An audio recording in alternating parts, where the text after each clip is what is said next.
श्रीमद् भगवद गीता के 7वें अध्याय ज्ञान विज्ञान योग में एक बार फिर से आप सबका स्वागत है। अब तक इस अध्याय से 20 श्लोक पढ़े हैं हमने।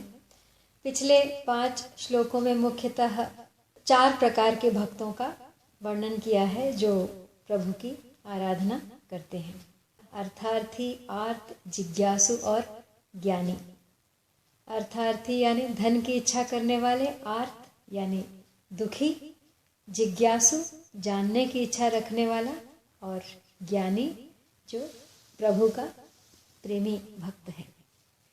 तो एक बार उन 5 श्लोकों को दोहरा लेते हैं और फिर आगे के 5 आज पढ़ेंगे। पापी नराधम ज्ञान माया ने हरा जिनका सधी, वे मूढ़ आसुर बुद्धिवश मुझको नहीं भजते कभी। अर्जुन मुझे भजता सुकृति समुदाय 4 प्रकार का, जिज्ञासु ज्ञानी जन दुखी मन अर्थ प्रिय संसार का। नित्य युक्त ज्ञानी श्रेष्ठ जो मुझ में अनन्यासक्त है, मैं क्योंकि ज्ञानी को परम प्रिय, प्रिय मुझे वह भक्त है। वे सब उदार परंतु मेरा प्राण ज्ञानी भक्त है, वह युक्त जन सर्वोच्च गति मुझ में सदा अनुरक्त है। जन्मांतरों में जानकर सब वासुदेव यथार्थ है, ज्ञानी मुझे भजता सुदुर्लभ वह महात्मा पार्थ है। निज प्रकृति प्रेरित कामना द्वारा हुए हृत ज्ञान से, कर नियम भजते विविध विध नर अन्य देव विधान से। तो आज उन अन्य देवी देवताओं का वर्णन है जिनका भजन कामना पूर्ति के लिए लोग करते हैं, एक स्वरूप परमात्मा को छोड़कर। तो 21वां श्लोक है, यो यो याम याम तनुम भक्तः श्रद्धया अर्चितुमेच्छति, तस्य तस्याचलां श्रद्धां तामेव विदधाम्यहम्। यानी जो भक्त जिस जिस देवता का श्रद्धा पूर्वक पूजन करना चाहता है, उस देवता में ही मैं उसकी श्रद्धा को दृढ़ कर देता हूँ। प्रायः मनुष्य दूसरे मनुष्य को अपनी तरफ लगाना चाहते हैं, अपना शिष्य या दास बनाना चाहते हैं, अपने संप्रदाय में लाना चाहते हैं, अपने में श्रद्धा करवाना चाहते हैं, अपना पूजन आदर मान सम्मान करवाना चाहते हैं, अपनी बात मनवाना चाहते हैं। परंतु भगवान सर्वोपरि होते हुए भी किसी को अपने अधीन नहीं बनाते। प्रत्युत जो जहां श्रद्धा रखता है उसकी श्रद्धा को वही दृढ़ कर देते हैं। ये भगवान की बहुत ही अधिक उदारता व निष्पक्षता मानी जाएगी, क्योंकि उनकी दृष्टि में सब कुछ उनका ही स्वरूप है। मत्तः परंतरम नान्य किंचिद अस्ति, मतलब मैं ही सब कुछ हूँ और कोई कुछ नहीं है और कुछ भी नहीं है। इसलिए भगवान में किसी के प्रति थोड़ा सा भी पक्षपात नहीं है। परंतु भगवान का यह पक्षपात रहित स्वभाव सहज ही समझ में नहीं आता, क्योंकि गहरा विचार करने से ही यह समझ में आता है। अगर यह स्वभाव किसी की समझ में आ जाए तो वह भगवान का भक्त स्वतः ही हो जाएगा। जैसे रामचरितमानस के सुंदर कांड में कहा है, उमा राम सुभाव जेहि जाना, ताहि भजन तज भाव न आना। ऐसे ही गीता में स सर्व भजति माम सर्वभावेन भारत, यानी दूसरे को अपना दास वही बनाता है जिसमें कोई कमी है। भगवान में कोई कमी है ही नहीं, इसीलिए वे अपनी तरफ से किसी को अपना दास या अपने अधीन नहीं बना सकते हैं। परंतु कोई उनका दास बनना चाहे तो वे मना नहीं करते और दयापूर्वक उसको दास स्वीकार कर लेते हैं। यह उनकी विशेष उदारता है। जैसे छोटे से बालक को देखकर कोई व्यक्ति रीझ जाता है, तो इसका अर्थ यह नहीं कि उस बालक में उसका कोई स्वार्थ है।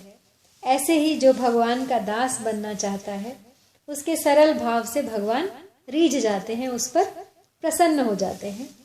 मोरे अधिक दास पर प्रीति, ये भी रामचरितमानस में उत्तरकांड में कहा गया है। गीता के 18वें अध्याय में जब भगवान के द्वारा यथेच्छसि तथा कुरु सुनकर अर्जुन घबरा गए कि जैसी इच्छा हो वैसा करो, तब भगवान दया परवश होकर अर्जुन से बोले कि तू मेरी शरण में आ जा, मामेकम शरणम व्रज। परंतु ऐसा कहने से पहले भगवान ने कहा कि यह सबसे अत्यंत गोपनीय बात है, और बाद में फिर से कहा कि इसे हर किसी से मत कहना। इससे सिद्ध होता है कि दूसरे को अपना दास बनाने की नियत न होने पर भी अगर कोई दूसरा सहारा न मिलने पर मनुष्य घबरा जाए और उसका दास बनना चाहे, तो भगवान दया परवश होकर उसको स्वीकार कर लेते हैं। तात्पर्य यह हुआ कि जो किसी देवता पर श्रद्धा रखता है, उसकी श्रद्धा को भगवान उसी देवता में और अधिक दृढ़ कर देते हैं, और जो भगवान पर श्रद्धा रखता है, उसकी श्रद्धा को भगवान अपने में दृढ़ कर लेते हैं। इसमें संदेह ही क्या है, कारण कि भगवान की दृष्टि भक्त के हित के लिए ही होती है, अपने स्वार्थ के लिए नहीं। अगला श्लोक है, स तया श्रद्धया युक्तः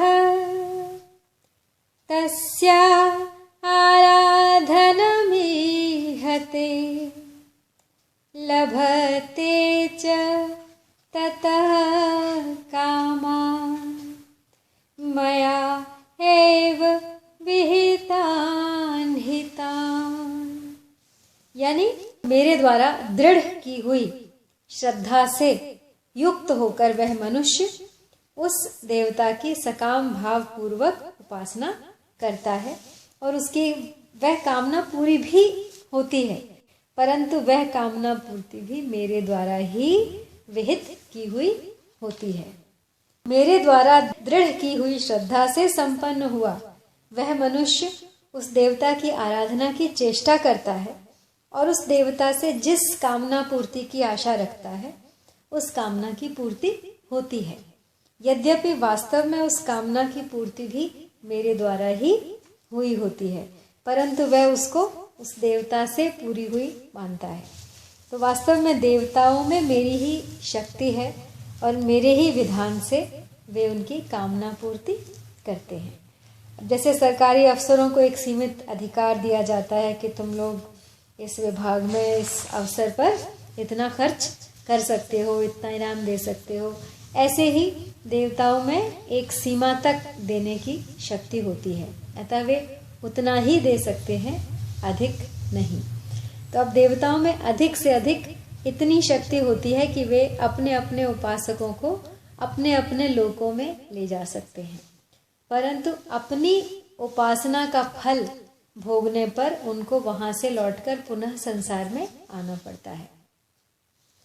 अब यहाँ मयैव कहने का तात्पर्य है कि संसार में स्वतः जो कुछ संचालन हो रहा है वह सब मेरा ही किया हुआ है, अतः जिस किसी को जो कुछ मिलता है वह सब मेरे द्वारा विधान किया हुआ ही मिलता है, कारण कि मेरे सिवाय विधान करने वाला दूसरा और कोई नहीं है।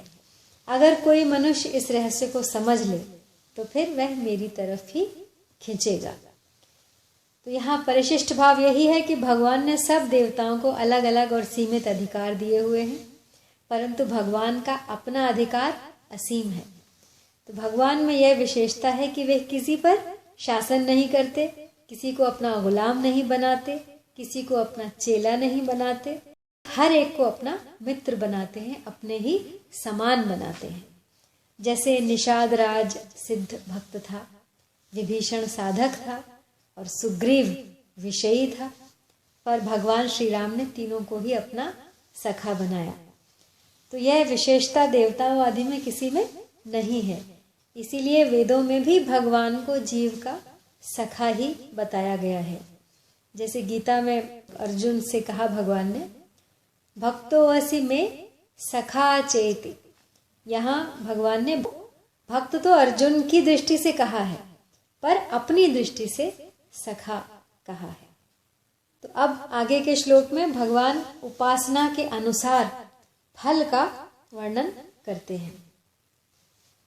अन्वत्तु फलं तेषां तद्भव अत्यल्पम मेधसाम् देवान् देवयजो यान्ति मद्भक्ता यान्ति मामपि। उन तुच्छ बुद्धि वाले मनुष्यों को उन देवताओं की आराधना का फल अंत वाला यानी नाशवान ही मिलता है। देवताओं का पूजन करने वाले देवताओं को प्राप्त होते हैं और मेरे भक्त मुझे ही प्राप्त होते हैं।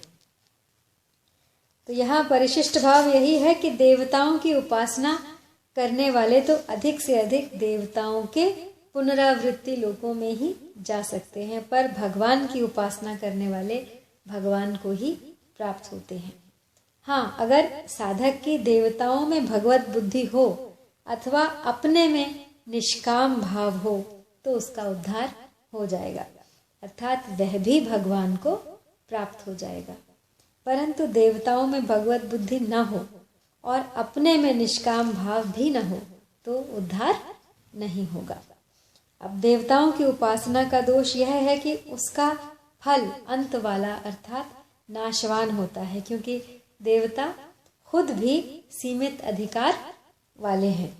अतः जो भगवान को छोड़कर अन्य देवताओं की उपासना करते हैं वे अल्प बुद्धि वाले हैं। यदि वे अल्प बुद्धि वाले न होते तो नाशवान फल देने वाले देवताओं की उपासना क्यों करते? भगवान की ही उपासना करते अथवा देवताओं में भगवत बुद्धि रखते, यानी उन्हीं को उस एक परमात्मा स्वरूप मानते।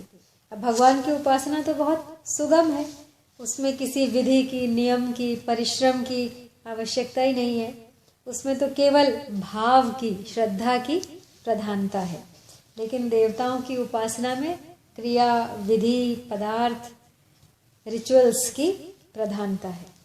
तो अब मनुष्य को संसार की कितनी ही विद्याओं का, कला कौशल आदि का ज्ञान हो जाए तो भी वह अल्प मेधा यानी कम बुद्धि वाला ही कहलाता है। वह ज्ञान वास्तव में अज्ञान को दृढ़ करने वाला है, परंतु जिसने भगवान को जान लिया है उसको किसी सांसारिक विद्या, कला कौशल आदि का ज्ञान न होने पर भी वह सर्वविद यानी सब कुछ जानने वाला माना जाता है। तो यद्यपि देवताओं की उपासना फल सीमित और अंत वाला होता है, फिर भी मनुष्य उसमें क्यों उलझ जाते हैं, भगवान में क्यों नहीं लगते?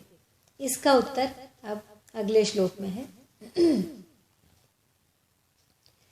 अव्यक्तम व्यक्तिम आपन्नम मन्यन्ते माम बुद्धयः परम भावम जानन्तो मम अव्ययम अनुत्तमम्।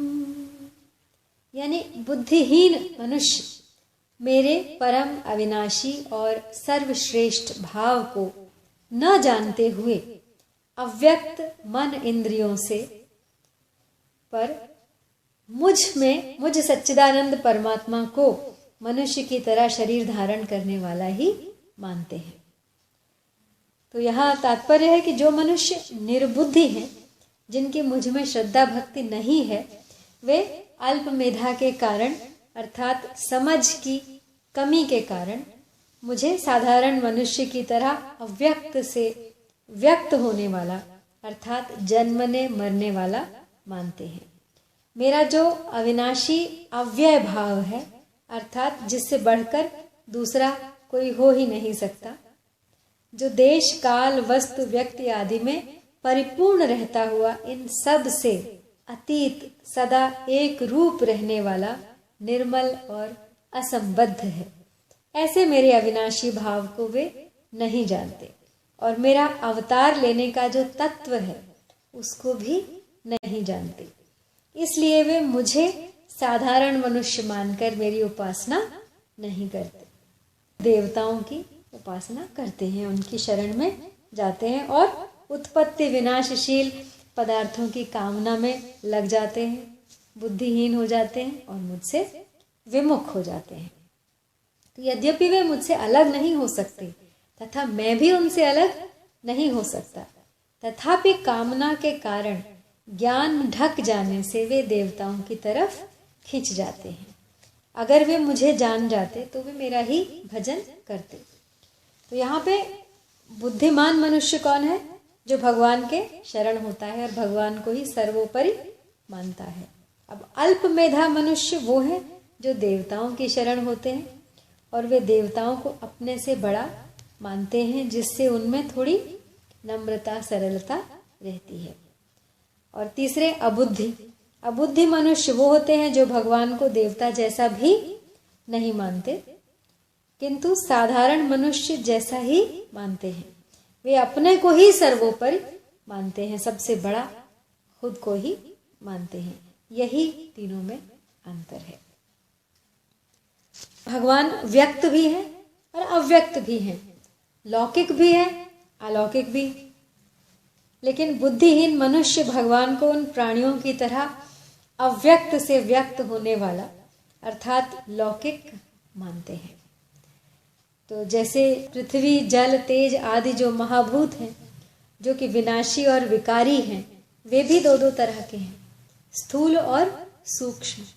जैसे स्थूल रूप से पृथ्वी साकार है और परमाणु रूप से निराकार। जल, बर्फ, बूंदें, बादल और भाप रूप से साकार है और परमाणु रूप से निराकार। ऐसे ही तेज यानी अग्नि तत्व काठ और दिया सलाई में रहता हुआ निराकार है और प्रज्वलित होने से साकार हो जाता है।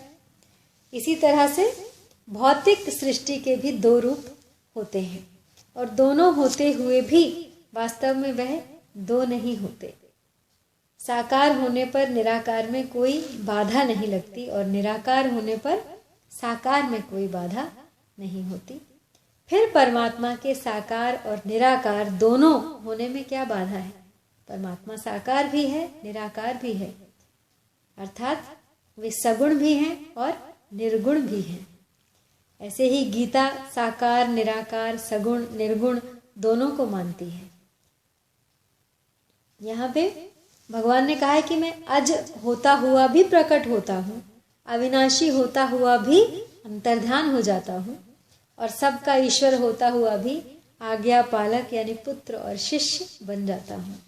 अतः निराकार होते हुए साकार होने में और साकार होते हुए निराकार होने में भगवान में लेश मात्र भी अंतर नहीं आता। ऐसे भगवान के स्वरूप को न जानने के कारण लोग उनके विषय में तरह तरह की कल्पनाएं करते हैं और देवी देवताओं की उपासना में लग जाते हैं। तो अब भगवान को साधारण मनुष्य मानने में क्या कारण है, इसको आगे के श्लोक में कहा है। नाहं प्रकाशः सर्वस्य योग माया समावृतः मूढ़ोऽयं नाभिजानाति लोको मामजमव्ययम्।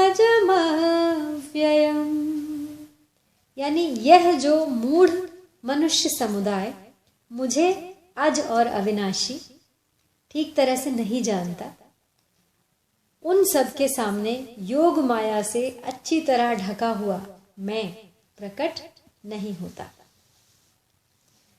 तो यहाँ भगवान ने कहा है कि मैं अज और अविनाशी हूँ, अर्थात जन्म मरण से रहित हूँ। ऐसा होने पर भी मैं प्रकट और अंतर्ध्यान होने की लीला करता हूँ अर्थात जब मैं अवतार लेता हूँ तब अज यानी अजन्मा रहता हुआ ही अवतार लेता हूँ और अव्ययात्मा रहता हुआ ही अंतर्ध्यान हो जाता हूँ। जैसे सूर्य भगवान उदय होते हैं तो हमारे सामने आ जाते हैं और अस्त होते हैं तो हमारे नेत्रों से ओझल हो जाते हैं, छिप जाते हैं। ऐसे ही मैं केवल प्रकट और अंतर्ध्यान होने की लीला करता हूँ और जो मुझे इस जन्म मरण से रहित मानते हैं वे असम्मूढ़ हैं, परंतु जो मुझे साधारण प्राणियों की तरह जन्मने मरने वाला मानते हैं वे मूढ़ हैं। तो यहाँ भगवान की योग माया विचित्र, विलक्षण और अलौकिक है। मनुष्यों का भगवान के प्रति जैसा भाव होता है उसके अनुसार ही वे योग माया समावृत भगवान को देखते हैं। तो यहाँ भगवान ने कहा है कि जो मुझे अज अविनाशी नहीं जानते वे मूढ़ हैं। जैसे बालक अपने पिता के जन्म को कैसे देख सकता है, क्योंकि वह उस समय पैदा ही नहीं हुआ होता, तो वह तो पिता से ही पैदा हुआ है, अतः उसका पिता के जन्म को न जानना दोष नहीं है। ऐसे ही भगवान के प्रकट होने के हेतुओं को पूरा न जानना देवताओं और महर्षियों के लिए कोई दोष नहीं है। तो परिशिष्ट भाव यही है कि जो बुद्धिहीन मनुष्य भगवान को नहीं मानते, भगवान अवतार काल में सबके सामने प्रकट होते हुए भी उनके सामने प्रकट नहीं होते। ये यथा माम प्रपद्यन्ते तांस तथैव भजाम्यहम्, यानी वास्तव में भगवान अप्रकट रहना चाहते ही नहीं, जो उनको नहीं मानते उनके सामने वे प्रकट कैसे हों।